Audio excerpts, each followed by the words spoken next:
Muy buenas tardes, bienvenidos de nuevo a Negocios de Inversión, bienvenidos de nuevo a repaso informativo de toda la actualidad, de todas las últimas horas. Seguimos poniendo el foco en el conflicto en Oriente Medio, pero también en Rusia, la amenaza lanzada directamente a Estados Unidos, advirtiendo sobre una posible ruptura total. El foco también puesto en Argentina, en el presidente electo Javier Milei, que está poco a poco rectificando con los BRICS, y también en este caso pondremos el foco en Ucrania con informaciones que están apareciendo en torno a la esposa del jefe de inteligencia ucraniano que habría sido envenenada en las últimas horas. Empezamos hablando del director de la CIA, William Burns, que ha llegado a Qatar este martes para reunirse secretamente con el jefe de espionaje de Israel y también con el primer ministro qatarí, en este caso con el objetivo de negociar un acuerdo expansivo entre Israel y Hamas. Esto es lo que están diciendo algunas fuentes, citando al Washington Post. De hecho, Burns está presionando para que Hamas y Israel amplíen el enfoque de sus actuales negociaciones sobre rehenes, hasta ahora limitadas a mujeres y niños, para abarcar también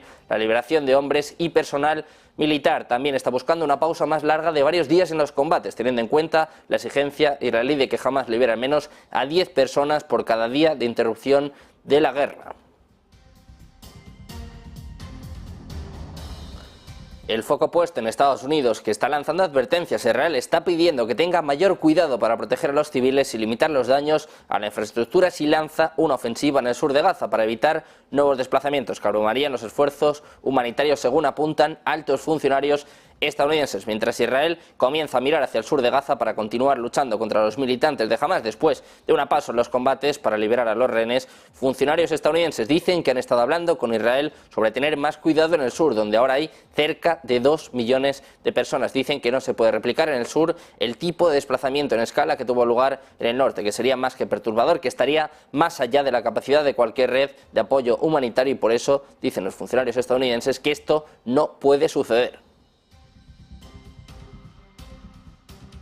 El foco también en Rusia. El viceministro de Asuntos Exteriores ruso, Sergei Ryabkov, dice que Estados Unidos está demostrando una determinación aún mayor de aplicar una política hacia Rusia destinada en última instancia a lograr un cambio de régimen en Moscú. Dice Ryabkov que Estados Unidos no solo ha desatado una guerra híbrida contra Rusia, sino que según todos los indicios es probable que continúe hasta el último ucraniano, con el objetivo inquebrantable de infligir una derrota estratégica a Rusia. Y además dicen que está demostrando una determinación aún mayor para llevar a cabo un cambio de régimen en Rusia y fomentar el caos interno y el malestar en Rusia. Según dice el alto diplomático ruso, el escenario de confrontación entre Moscú y Washington se ha convertido en una certeza que hay que tener en cuenta. De hecho, dice que existe una clara posibilidad de que una mayor escalada impulsada por Estados Unidos pueda conducir a la ruptura de las relaciones diplomáticas entre ambos países.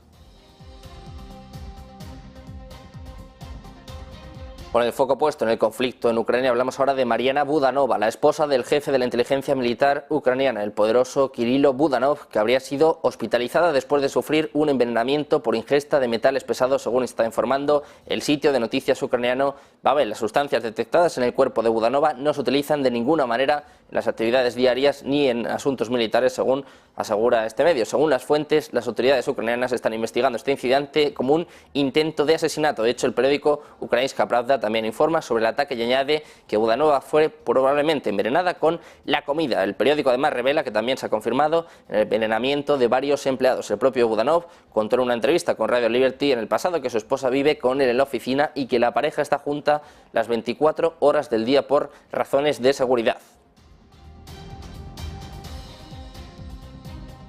Y ponemos el foco en Argentina. El futuro equipo encargado de las relaciones internacionales del gobierno del presidente electo de Argentina, del libertario Javier Milei, contempla seriamente la opción de mantener la inclusión de Argentina en el bloque de los BRICS, aunque, eso sí, con una participación pasiva. Durante la campaña, Milei dejó muy claro su mensaje sobre su rechazo al ingreso de Argentina al bloque de los BRICS. De hecho, una entrada que se va a hacer efectiva a partir del próximo 1 de enero, pero el propio Milei aseguró que planeaba romper los nexos del país con Brasil y con China. Decía: no voy a hacer negocios con ningún comunista, soy un defensor de la libertad, de la paz y de la democracia. Los comunistas no entran ahí. Sin embargo, todo apunta a que se ha replanteado, en este caso el presidente electo, con respecto al ingreso de Argentina al bloque, conformado por Brasil, Rusia, India, China y Sudáfrica, y todo esto se encuadraría en el tono moderado en política exterior que el libertario ha estado mostrando desde su elección.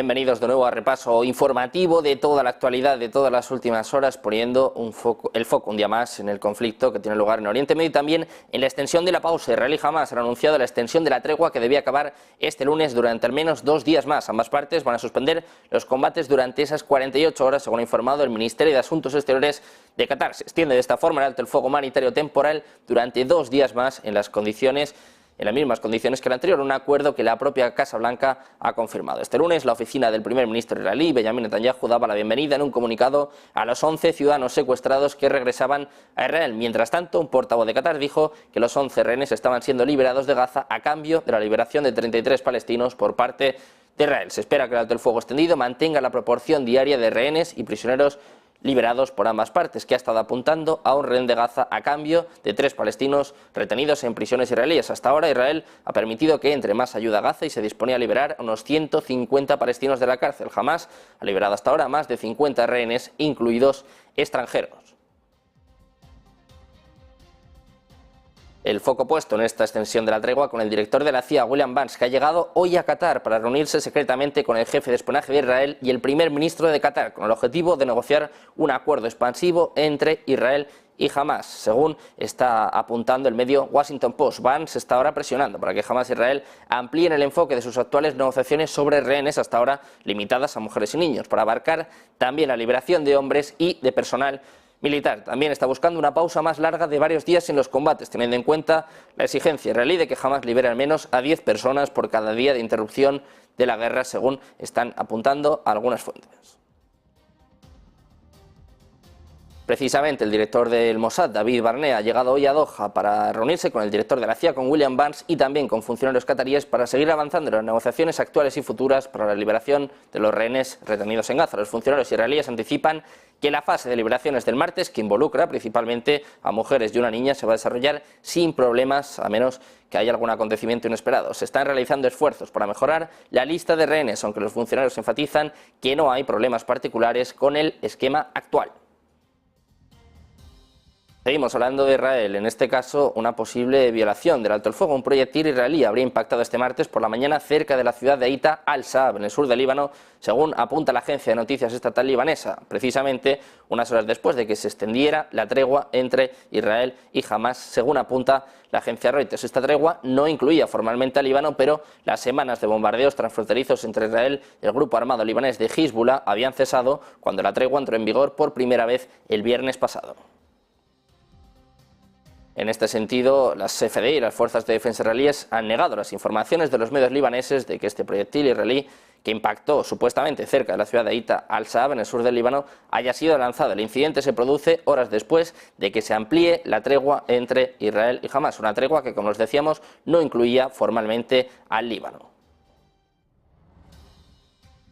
Seguimos con más noticias, seguimos hablando de Israel. En un acontecimiento sin precedentes, la infraestructura crítica de Israel ha sido objetivo de un importante ciberataque que ha provocado una importante interrupción en los sistemas de comunicación de los servicios de emergencia. Los sistemas afectados incluyeron aquellos vitales para los servicios de ambulancia, policía y bomberos, lo que pone de relieve la creciente vulnerabilidad de los servicios nacionales a estas amenazas. El ciberataque tuvo efectos de gran alcance, por ejemplo, desvió ambulancias de los hospitales y obligó a desviarlas en varios lugares. Este incidente subraya la importancia de medidas sólidas de ciberseguridad para proteger los servicios públicos y también a los ciudadanos. Mientras tanto, Israel trabaja para restaurar y asegurar sus sistemas y el evento sirve como un recordatorio precisamente de estas medidas. Los funcionarios se han visto obligados a activar números de respaldo para la policía, los bomberos, el servicio de socorro en casos de desastre y el banco de sangre Magen David Adom, así también como para la fuerza de ambulancias voluntarias de Hatzalah.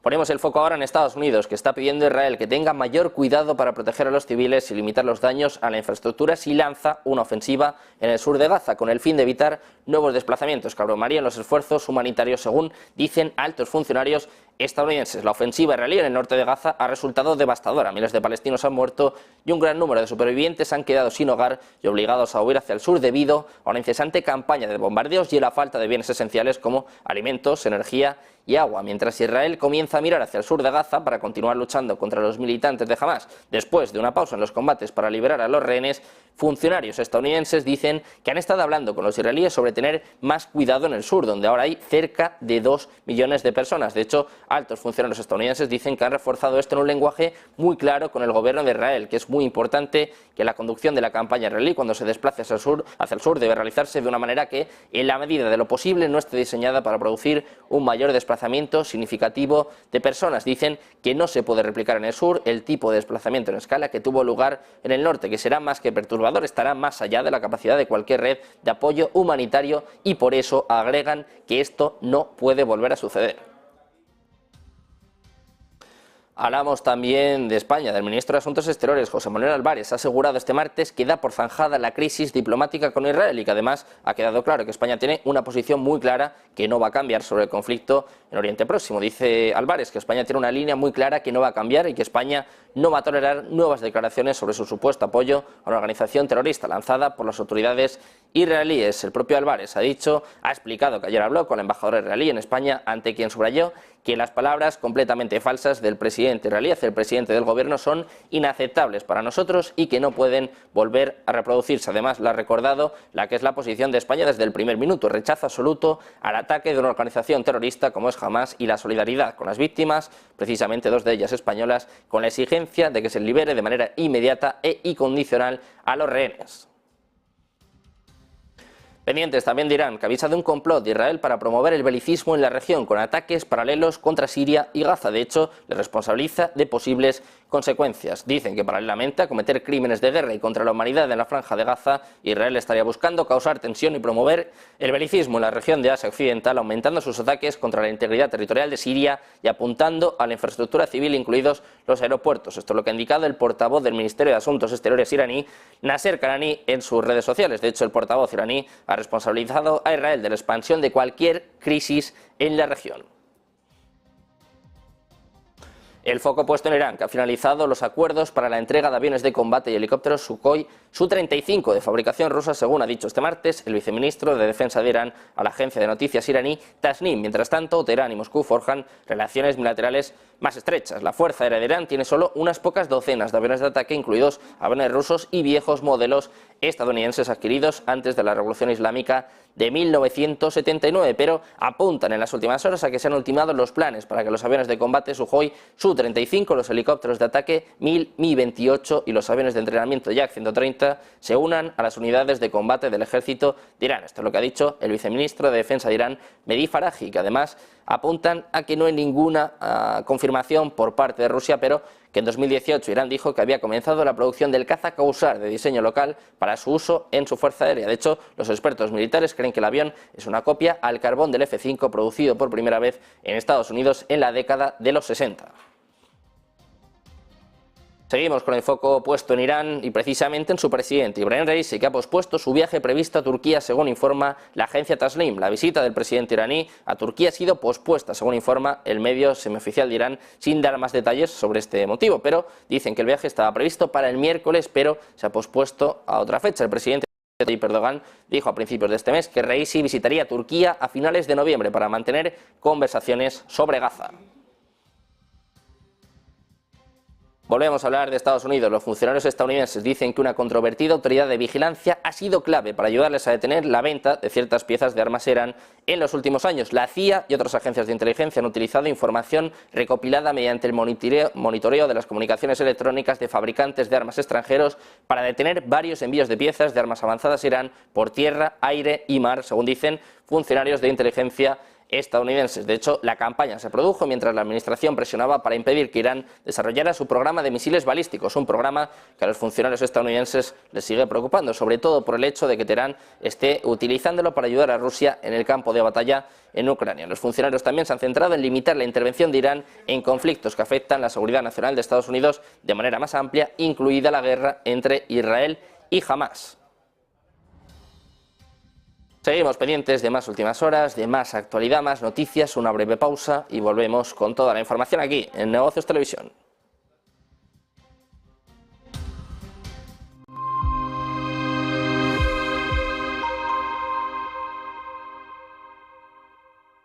Ven al Torreón, estamos en El Pardo.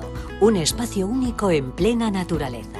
Disfruta de momentos de desconexión mientras saboreas la mejor gastronomía. Disponemos de 7 amplias terrazas y salones para todo tipo de eventos. Degusta nuestros exquisitos platos acompañados de una selecta bodega de vinos. A tu servicio, un gran parking y zona infantil. Abierto los 365 días del año. Cocina ininterrumpida desde las 10 de la mañana hasta las 12 de la noche. Haz tu reserva.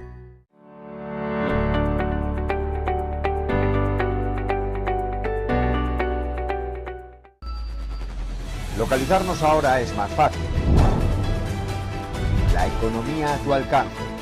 Empresas, inversiones, tecnología. Ya en la app de Movistar. Vive la economía. Negocios Televisión.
Ya estamos de vuelta en Negocios Televisión, pendientes de la actualidad de las últimas horas que nos llevan a hablar del secretario de Estado estadounidense, Antony Blinken, que va a visitar Israel por tercera vez desde que los militantes de Hamas atacaran a Israel el pasado 7 de octubre, mientras Estados Unidos busca asegurar la liberación de más rehenes capturados durante la incursión del grupo militante y sofocar la amenaza de una guerra regional más amplia. Blinken va a visitar Israel y Cisjordania y también va a Dubái para la cumbre COP28, según ha dicho el Departamento de Estado. El máximo diplomático estadounidense también va a discutir el futuro de la Franja de Gaza mientras Israel sigue adelante con su ataque terrestre y aéreo, incluida la necesidad de un Estado palestino independiente. Precisamente ha estado reunido hace apenas unos minutos con el secretario general de la OTAN, con Jens Stoltenberg, y ha hablado sobre la cuestión de los rehenes. Escuchamos al secretario de Estado estadounidense, escuchamos a Antony Blinken. I'm very pleased to see hostages returning home, coming back to be with their loved ones, and we're determined to continue that for as long as possible to bring as many people home as we possibly can. Precisamente Blinken ha aterrizado ya en Bruselas para una reunión de la OTAN, pero también va a visitar Skopje, en Macedonia del Norte, para una reunión de la Organización para la Seguridad y la Cooperación en Europa. Y seguimos hablando de Estados Unidos. El bombardero furtivo B-21 Raider ultrasecreto de la Fuerza Aérea de Estados Unidos ha completado su primer vuelo equipado con capacidades avanzadas de inteligencia artificial, incluida tecnología en la nube y actualizaciones continuas de software. El momento coincide con el repentino interés de China en las conversaciones entre los gobiernos de Estados Unidos y China sobre la inteligencia artificial y las armas nucleares después de la visita del presidente Xi Jinping a San Francisco. El B-21 es un avión furtivo de sexta generación, posee el alcance y el sigilo necesarios para contrarrestar los misiles móviles de China y participar en la disuasión nuclear. De hecho, este desarrollo desafía la ventaja militar de China, lo que ha provocado conversaciones diplomáticas, ya que las capacidades de inteligencia artificial del B-21 dan a Estados Unidos una ventaja significativa en poder aéreo de largo alcance y también en la guerra electrónica. De Estados Unidos pasamos a hablar de Corea del Norte. Los embajadores estadounidenses y coreanos en Naciones Unidas han protagonizado un enfrentamiento poco habitual en el Consejo de Seguridad de las Naciones Unidas. El motivo no ha sido otro que el primer lanzamiento de un satélite espía de Pyongyang y las razones de las crecientes tensiones en un inusual intercambio público directo entre ambos países. Después de una ausencia de casi 6 años, Pyongyang decidió enviar nuevamente a su enviado de la ONU a las reuniones del Consejo de Seguridad sobre sus programas nucleares y de misiles balísticos en julio. El organismo de 15 miembros se reunió este lunes sobre el lanzamiento del satélite espía que tuvo lugar el pasado 21 de noviembre. En este marco, la embajadora de Estados Unidos, Linda Thomas Greenfield, y el embajador de Corea del Norte, Kim Son, entablaron un duelo de respuestas en la mesa del Consejo, en el que cada uno argumentaba que sus países están actuando a la defensiva. El norcoreano denunciaba la beligerancia de Estados Unidos, al que acusaba de amenazarle con un arma nuclear. Al mismo tiempo, en su discurso reclamaba el derecho de la República Norcoreana a probar y desarrollar sistemas de armas equivalentes a los que Estados Unidos ya posee o está desarrollando en este momento. Sin embargo, la estadounidense rechazó las acusaciones y el discurso de que los lanzamientos de misiles son meramente de naturaleza defensiva en respuesta a los ejercicios militares bilaterales y trilaterales. Añadió que las maniobras estadounidenses eran rutinarias, defensivas y anunciadas con antelación. De Estados Unidos pasamos a hablar de Rusia. El viceministro de Asuntos Exteriores ruso, Sergei Ryabkov, ha dicho que Estados Unidos está demostrando una determinación aún mayor de aplicar una política hacia Rusia destinada, en última instancia, a lograr un cambio de régimen en Moscú. Dice Ryabkov que Estados Unidos no solo ha desatado una guerra híbrida contra Rusia, que según todos los indicios dicen que es probable que continúe hasta el último ucraniano y que tiene el objetivo inquebrantable de infligir una derrota estratégica a Rusia, sino que también, según el propio Ryabkov, está demostrando una determinación aún mayor para llevar a cabo un cambio de régimen en Rusia y fomentar el caos interno y el malestar en el país. Según él, el escenario de confrontación entre Moscú y Washington se ha convertido en una certeza que hay que tener en cuenta. Ryabkov dice que existe una clara opción de que una mayor escalada impulsada por Estados Unidos pueda conducir a la ruptura de las relaciones diplomáticas entre ambos países. Dice que, dado el enfoque de Washington, la gama de opciones no es tan amplia, que el escenario negativo incluye tensiones crecientes hasta la ruptura de lo que ya es una relación bilateral extremadamente desgastada en la vía diplomática. Seguimos con el foco puesto en Rusia. Las fuerzas rusas están intensificando su campaña para capturar la ciudad de Avdiivka en el este de Ucrania, según ha dicho hoy el principal funcionario de la ciudad. Las tropas rusas han estado lanzando ataques terrestres y aéreos contra Avdiivka. De hecho, desde mediados de octubre han puesto el punto focal de su avance a través de la región del Donbass en el este de Ucrania. El último avance, informado por Vitaly Barabás, el jefe de la administración militar de Avdiivka, sigue los informes de la semana pasada de que las tropas ucranianas han logrado avances para detener y hacer retroceder el avance ruso. Dicen ahora que las cosas en el sector de Avdiivka se han vuelto aún más difíciles. Esto es lo que ha dicho el propio Barabás, apuntando a que la intensidad de los enfrentamientos viene aumentando desde hace algún tiempo y que los rusos han abierto dos sectores más, desde donde han comenzado a atacar en dirección a Donetsk y también en la llamada zona industrial. Dice Barabás que el enemigo intenta asaltar la ciudad desde todas las direcciones. Hablamos ahora del presidente ruso, de Vladimir Putin, que ha dado su aprobación oficial a un aumento significativo del gasto militar que va a permitir que cerca del 30% del gasto fiscal se destine a las Fuerzas Armadas el próximo año. El líder ruso ha promulgado hoy proyectos de planes presupuestarios mientras Moscú desvía más recursos hacia la guerra. Se prevé que el gasto combinado en defensa y seguridad alcance cerca del 40% de todo el gasto presupuestario el próximo año. De hecho, se prevé que el gasto en defensa aumente casi un 70% en 2024 con respecto a 2023. Los planes presupuestarios ya fueron aprobados por los legisladores de ambas cámaras del Parlamento, la Duma estatal y el Consejo de la Federación. Y seguimos con el foco puesto en Rusia, en este caso en el Ministerio de Asuntos Exteriores de Bulgaria, que dice que ha dado permiso al avión del ministro de Asuntos Exteriores ruso, de Sergei Lavrov, para cruzar su espacio aéreo en ruta hacia la capital de Macedonia del Norte, en Skopje, donde va a asistir a una reunión del Consejo de Ministros de la Organización para la Seguridad del 29 de noviembre al 1 de diciembre. De hecho, la Unión Europea, de la que Bulgaria es miembro, impuso una prohibición general de vuelo a aviones rusos el 27 de febrero de 2022, 3 días después del inicio del conflicto en Ucrania. Esta decisión de Bulgaria, anunciada a última hora del 27 de noviembre, se ha producido a petición de Macedonia del Norte, que actualmente ocupa la presidencia rotatoria de la OSCE. Seguimos con más noticias y ponemos el foco en el secretario general de la OTAN. Jens Stoltenberg ha afirmado este martes que los aliados de Ucrania tienen la obligación de proporcionarle las armas que necesita para repeler los ataques de Rusia en un momento en el que el frente en el campo de batalla apenas se mueve. Dice Stoltenberg que es nuestra obligación asegurarnos de que proporcionamos a Ucrania las armas que necesita, porque será una tragedia para los ucranianos que gane el presidente Vladimir Putin, pero dice también que será peligroso para nosotros. Esto es lo que ha indicado Stoltenberg a su llegada a una reunión de ministros de Asuntos Exteriores de la Alianza. El político noruego ha destacado que de vencer a Rusia, el mensaje a todos los líderes autoritarios, no solo en Moscú, sino también en Pekín, sería algo que no se puede permitir. Precisamente escuchamos al propio Stoltenberg hablando de que hay que ser cuidadoso con lo que sucede en Ucrania.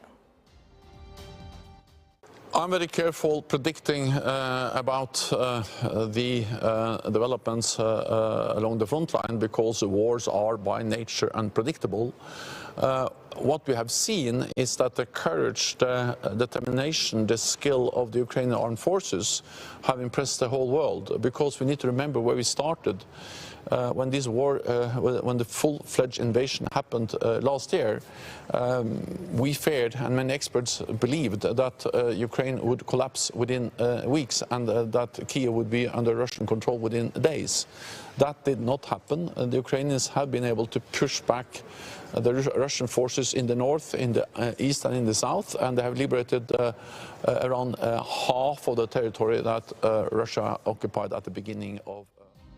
Pendientes de las declaraciones por parte de la OTAN, por parte de su secretario general y también de Ucrania, con Mariana Budanova, la esposa del jefe de la inteligencia militar ucraniana, del poderoso Kirilo Budanov, que habría sido hospitalizada después de sufrir un envenenamiento por ingesta de metales pesados. Esto es lo que está informando el sitio de noticias ucraniano Babel. Las sustancias detectadas en el cuerpo de Budanova dicen que no se utilizan de ninguna manera en las actividades diarias ni tampoco en asuntos militares. Según las fuentes, las autoridades ucranianas están investigando el incidente como un intento de asesinato. De hecho, el periódico Ukrainska Pravda también ha informado sobre este ataque y añade que Budanova fue probablemente envenenada con la comida. El periódico revela que también se ha confirmado el envenenamiento de varios empleados. El propio Budanov contó en una entrevista con Radio Liberty en el pasado que su esposa vive con él en la oficina y que la pareja está junta las 24 horas del día por razones de seguridad.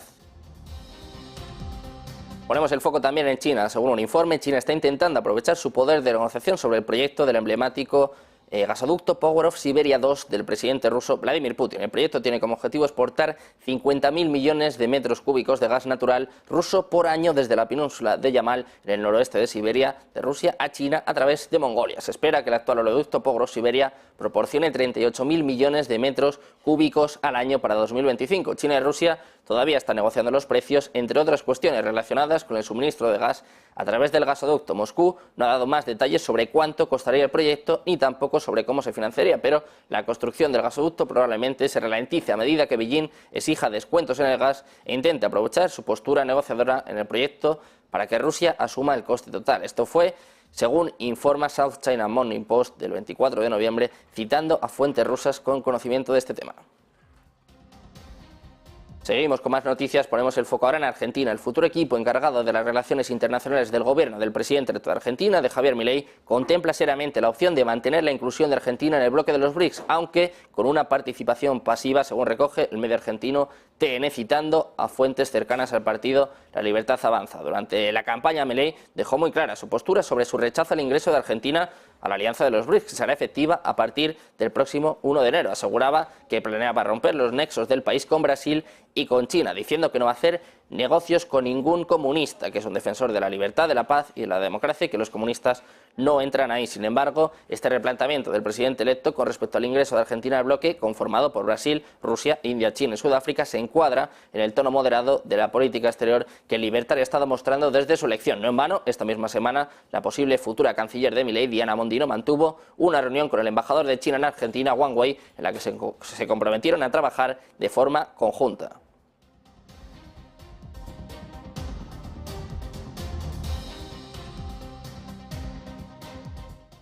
Seguimos pendientes de más noticias, más últimas horas. Ojo a los movimientos que está viendo en el petróleo. Enseguida volvemos y se lo contamos.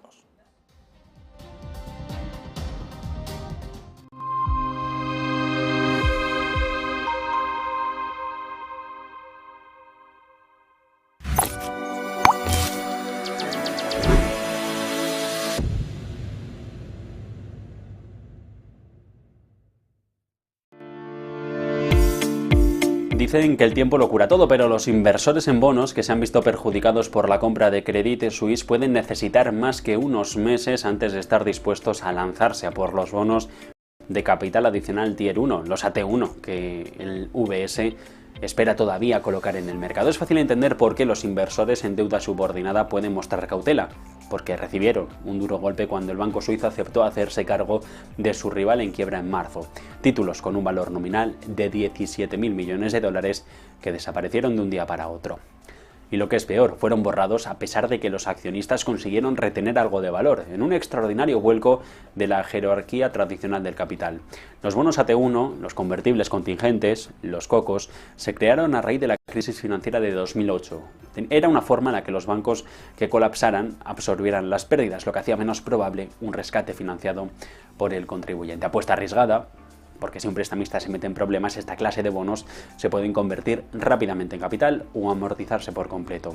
Son de mayor riesgo y por eso ofrecen un mayor rendimiento que la mayoría de los emitidos con calificaciones crediticias similares, lo que los hace populares, sobre todo entre los que tienen dinero, los clientes institucionales. Por lo general, los tenedores de bonos, en el orden jerárquico, están arriba.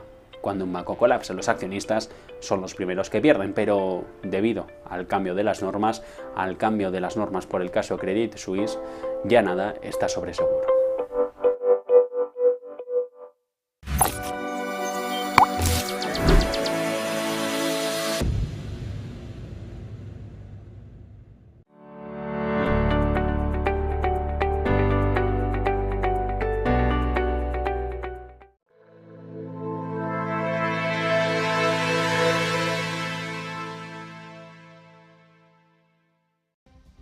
Ya estamos de vuelta en Negocios Televisión, seguimos pendientes de todas las noticias de todas las últimas horas. Les informábamos, les alertábamos sobre movimientos en el petróleo después de que la semana pasada se retrasara la cumbre de la OPEP. Estaba ahora mismo en torno a los $80 por cada barril, viene perdiendo ligeramente en las últimas horas y además los últimos minutos. Y además, ojo porque hay noticia, la OPEP podría volver a retrasar la cumbre y nos va a contar, nos va a explicar los detalles nuestro compañero Javier Longo. ¿Qué tal, Javi? Muy buenas.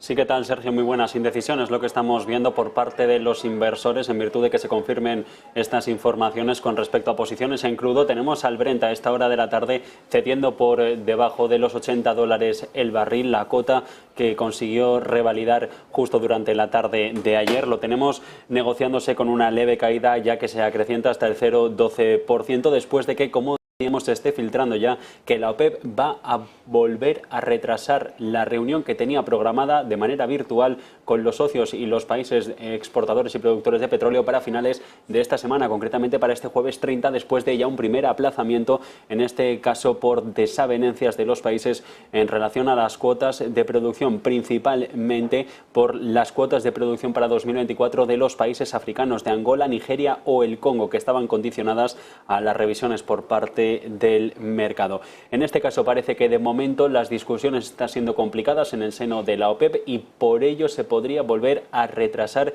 esta reunión. Recordamos, ya hubo un primer retraso de la semana pasada a este próximo jueves y ahora se está negociando y se está esperando por el mercado que haya un nuevo retraso, de momento sin una fecha fija porque persisten las diferencias de opiniones en cuanto a las cuotas de producción, de cada uno de los países. El cambio de fecha se produce concretamente y de nuevo en medio de la insatisfacción, sobre todo por parte de Arabia Saudí con otros miembros, como decíamos, por las cifras de producción, después de que haya sido Riad el que ha reducido la producción en 1 millón de barriles diarios desde julio, manteniendo conversaciones entre tanto con otros miembros sobre sus niveles de producción y el foco puesto en las desavenencias con los países africanos. En estos momentos es el contexto de mercado el que manda y la OPEP se siente presionada por la situación del crudo, un panorama cada vez más frágil de recuperación económica en todo el mundo, con un crudo que desde su máximo de septiembre ha llegado a retroceder por encima de los 18 puntos porcentuales, desafiando cualquier expectativa de recorte de producción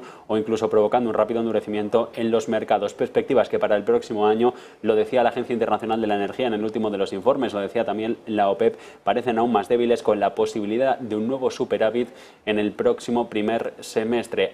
Todo ello como consecuencia de la desaceleración económica mundial, pero también como persistencia de la debilidad económica de China. Se espera concretamente que Riad, después de esta reunión, prorrogue su restricción unilateral de 1 millón de barriles diarios hasta el primer trimestre al menos de 2024, con el que mantener el equilibrio en los mercados, y está discutiendo precisamente Arabia Saudí qué van a hacer los países africanos para no contrapesar las decisiones que hagan ellos. De momento, lo que se estudia es que pueda haber un nuevo retraso a esta reunión de la OPEP de finales de semana, y a esta hora de la tarde el crudo, como le decíamos, está viviendo jornadas de indecisión. Acaba de recuperar los $80 el barril después de que haya llegado a perder en el entorno del 0,12%.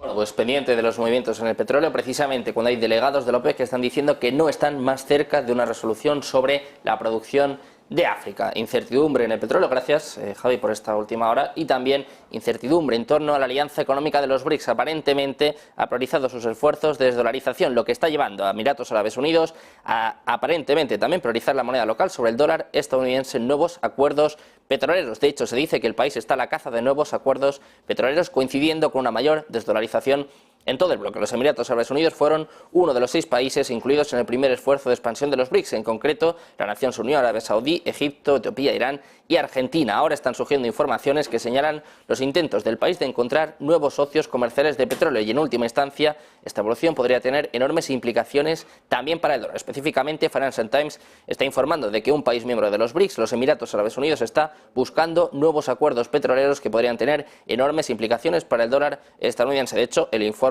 de Financial Times señala que el país había planeado utilizar la cumbre COP28 para observar posibles acuerdos petroleros, dejando de lado al dólar estadounidense. Hablamos también de Rusia y de los BRICS. De hecho, el ministro de Asuntos Exteriores ruso, Sergei Lavrov, dice que la rápida transición hacia el uso de monedas nacionales en lugar de dólares en pagos se observa entre los miembros de los BRICS y también la Organización de Cooperación de Shanghái, donde se están introduciendo rápidamente sistemas de pago alternativos, según dice el propio Sergei Lavrov, que apunta que están discutiendo este tema en el marco de los BRICS y también en el marco de la Organización de Cooperación de Shanghái, que se están introduciendo activamente plataformas de pago alternativas, la transacción a las monedas nacionales que se está desarrollando muy rápidamente, según dice el propio Lavrov, en el evento científico internacional Prima COP Readings y también en el foro de expertos. Dice Lavrov que ha habido un alejamiento gradual de la dependencia del dólar, de los sistemas de pago y de las cadenas de suministro que Occidente está construyendo. Esto es lo que apunta el propio Lavrov. Además, según sus palabras, dice que en la OCS se están realizando consultas sobre las plataformas de pago comunes, pero que no han dado lugar a instrucciones específicas, que está previsto que las recomendaciones de los jefes de los ministerios de finanzas y de los bancos centrales de los BRICS sobre estas plataformas de pago alternativas se consideren con miras a tomar algunas decisiones durante la presidencia de Rusia en la cumbre que tendrá lugar en 2024. Pendientes de las últimas horas, pendientes en este caso de lo que sigue sucediendo en Rusia. Hablamos del desembarco ucraniano en el río de Dnipro, una cuestión que inquieta, que perturba a Rusia y que nos va a contar y nos va a explicar nuestro compañero José de la Morena. ¿Qué tal, José? Muy buenas, cuéntanos. ¿Qué tal? Muy buenas tardes, sí.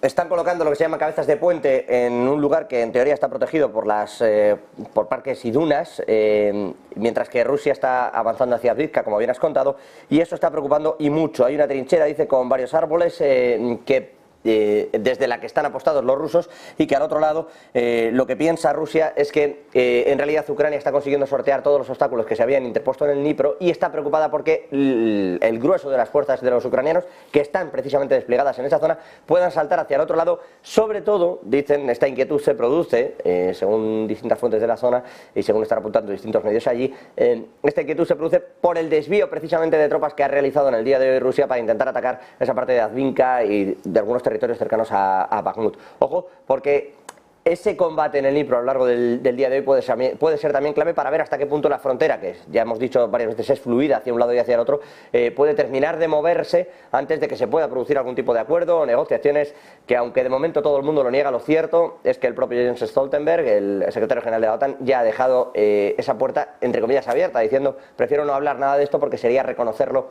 públicamente. Una línea que además ha seguido mientras va quitándole prebendas a esa negociación. En su momento no se podía hablar del tema, Ucrania tenía que dar siempre el visto bueno, la disposición final, etcétera, etcétera. La unidad territorial, se hablaba del completo, de todo el país, Ucrania, como estaba antes del ataque de Rusia, y sin embargo ahora se empieza a hablar ya de que la actual disposición, bueno, pues podría ser objeto de debate de cara a esas futuras negociaciones. Insisto, la frontera del Dnipro hoy clave para saber exactamente cómo se van a situar las fuerzas y si es capaz Ucrania de contrarrestar o no los ataques que está llevando a cabo Rusia.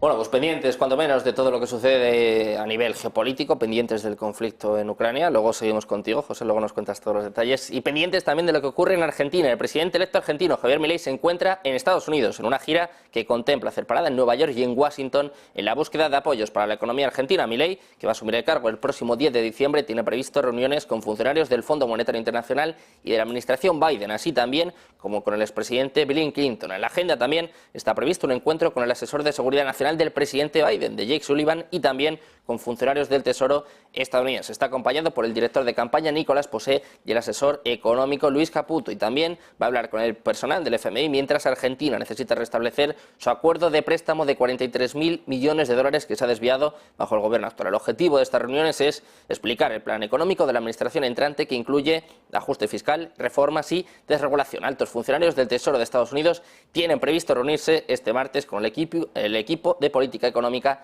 de Javier Milei.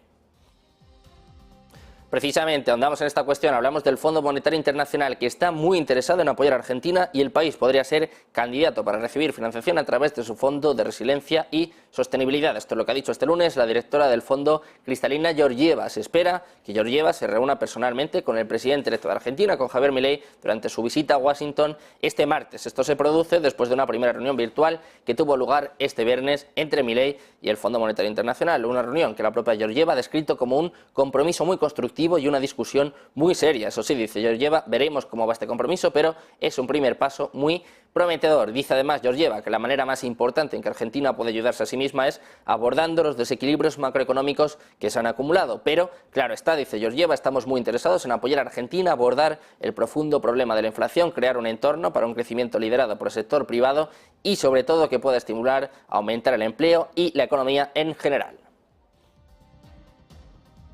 Pendientes también, en este caso, de toda la actualidad nacional, con el grupo del PP en el Ayuntamiento de Madrid, que se ha abstenido en la proposición presentada por Vox para reprobar al presidente del Gobierno, a Pedro Sánchez, un texto que no ha salido adelante y que ha contado con el rechazo del PSOE y de Más Madrid. El portavoz de Vox en el consistorio, Javier Ortega Smith, ha planteado la reprobación de este dictadorzuelo, según dice el propio Ortega Smith, por el golpe perpetrado desde la Moncloa. Precisamente, Pedro Sánchez comparecía en el día de hoy, también repasando la actualidad económica y hablando de la inflación en España. Escuchamos al presidente del Gobierno, escuchamos a Pedro Sánchez.